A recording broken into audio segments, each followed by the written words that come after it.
Hello and welcome to the next session on this subject engineering graphics. In this session, now I am going to explain you how to draw different common geometrical shapes like square, rectangle, pentagon, hexagon. The instruments required for this session are, first of all, we require a rolling scale, then eraser, pencil, of course HB pencil, then a compass, a small scale and protractor. So let us begin with drawing the first polygon, that is equilateral triangle. So for drawing equilateral triangle of side 50 mm, we have to first draw base of the triangle. As we see, we have to take distance equal to 50 and draw base of the triangle. Then take distance equal to 50 in compass. So measure 50 in compass like this. Then put pointer at any one corner and mark one arc here. Put pointer at other corner and mark another arc here. And then we have to join these base points with the apex or vertex of triangle by using thick line. So this is the way that thick line is completed. Name the triangle as say A, B, C as the vertices of the triangle. And now we have to dimension. As it is equilateral triangle, we have to just name any one side. We have to just dimension any one side, like in this case this particular side is dimensioned as 50 millimeter. Remember, on any drawing we do not write mm, because at the bottom we just keep one note that all dimensions are in mm or millimeter. So this is the way we have drawn equilateral triangle. Now let us go to the isosceles triangle. The base of the isosceles triangle is 50 and the two equal sides are 60 mm long. So how to draw? First we have to draw base of the triangle equal to 50 mm. Then in compass we have to measure distance equal to 60 mm, because the remaining two sides we want to be equal to 60.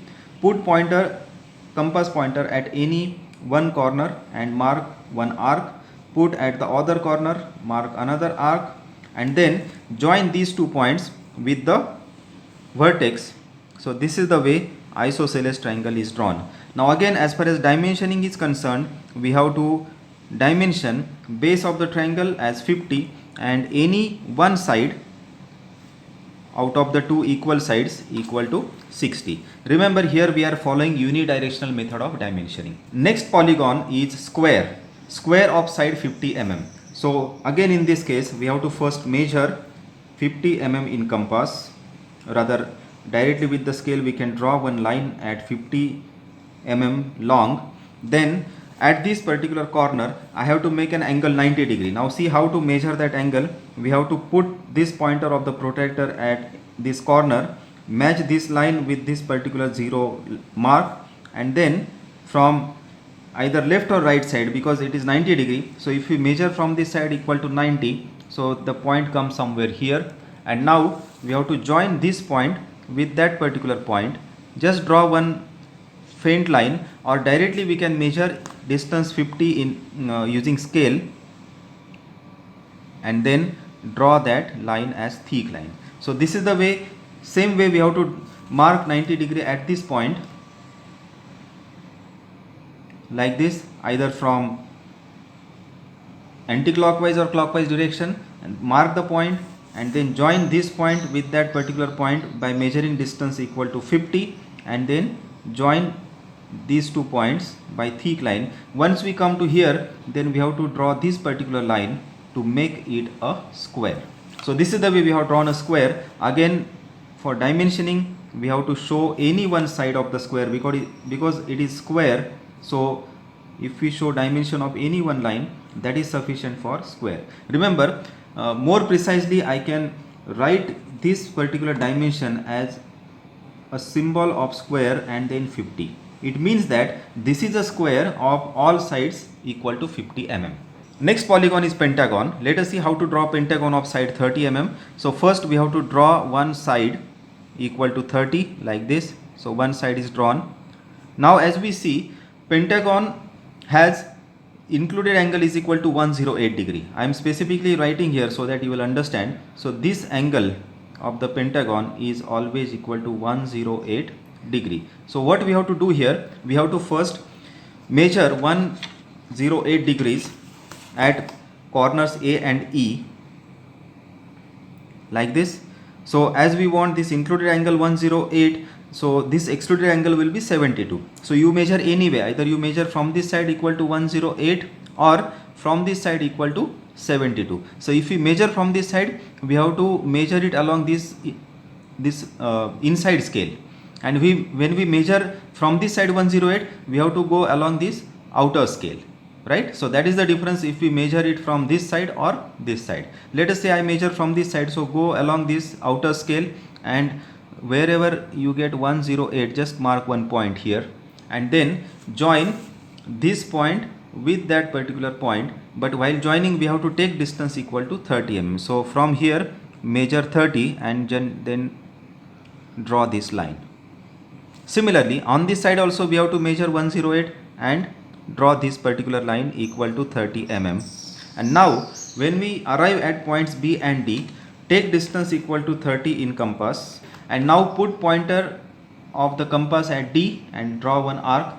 Put pointer at B, draw second arc, and wherever these two arcs intersect, here we get the fifth corner of this pentagon. Name all the points as A, B, C, D, E, and this is the way pentagon is completed. Now in this case, the same pentagon is drawn with some other orientation. You can see in this case, this base, or we can say this edge of the pentagon is here and corner is at the top. In this case, base edge or edge of the pentagon is here while corner is at the bottom. So in this case also we have to follow the same procedure. First we have to draw a line of 30 mm, like this is the one line which is drawn at 30. Then at these points I have to make angles 108 each. So here 108, similarly here also angle is 108 degree. I am just showing for the demonstration purpose.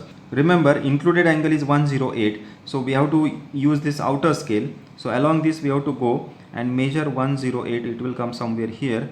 Just mark one point and then join this point with this corner, and while joining we have to take distance equal to 30 mm. So this is the way I have taken that 30 mm, then draw this line. Same procedure we have to follow here and draw this line of 30, and then take distance equal to 30 mm in compass. So this distance 30 mm is taken in compass, and now put pointer at this corner and draw one arc. Put pointer at this corner and draw another arc, and wherever these two arcs intersect, we have to join these 2 points with that particular point. This is the way pentagon is drawn differently, rather with different orientation. Let us come to the hexagon. Draw a hexagon of side 30 mm, right? So for drawing hexagon of 30 mm, we have to first take radius of the circle equal to 30 mm. Okay, somewhere mark center of the circle. Then with this center draw a circle. Now remember, this circle is a construction line, so I am just drawing this circle of radius 30. Now we have to just draw 2 points which are diametrically opposite points on this circle along this center. Remember, along the center we have to just mark these 2 points, and then let us say again take distance 30 in compass, because side of the hexagon is 30 mm, and then put pointer at any of these corners and draw one arc here. Similarly, put pointer at this corner and draw another arc here. Same arc we have to draw on the bottom side also. Same way here on this bottom side. So we will get 6 points. These are the 2 points which we marked initially, and these 2 and these 2. So 6 points are obtained like this. Now we have to join all these points by straight thick lines. Okay, so if I go on joining all these points this way, we get required hexagon. I hope you understood all these methods of drawing polygons. Thank you.